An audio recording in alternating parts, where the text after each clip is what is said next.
আসসালামু আলাইকুম ওয়া রাহমাতুল্লাহ। আলহামদুলিল্লাহ, প্রিয় দেশবাসী এবং প্রাণপ্রিয় উম্মাহ, আমাদের আজকে তৃতীয় দিন কাজ চলতেছে আমাদের আব্দুল মালিক ত্রিপুরা ভাইয়ের এই ঘরকে পুনর্নির্মাণের কাজ আপনারা দেখতেছেন। আশা করি আর 2 দিনের মধ্যে আমাদের কাজ ইনশাআল্লাহ গুছিয়ে যাবে।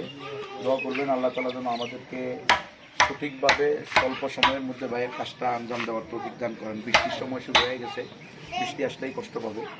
আল্লাহ যেন তাড়াতাড়ি করার তৌফিক দান করে। আমাদের এই কাজটা দাওয়াতুল ইসলাম বাংলাদেশ এর অর্থায়নে হইতেছে আমাদের খাগড়াছড়ি শাখার সহযোগিতায় এবং পরিপূর্ণ ব্যবস্থাপনা করতেছেন আমাদের ভাইয়েরা খাগড়াছড়ি দাওয়াতুল ইসলামের মশওয়ারার সাথে।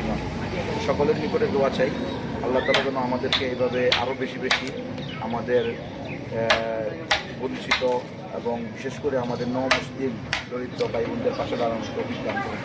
আমিন। আসসালামু আলাইকুম ওয়া রাহমাতুল্লাহি ওয়া বারাকাতুহু।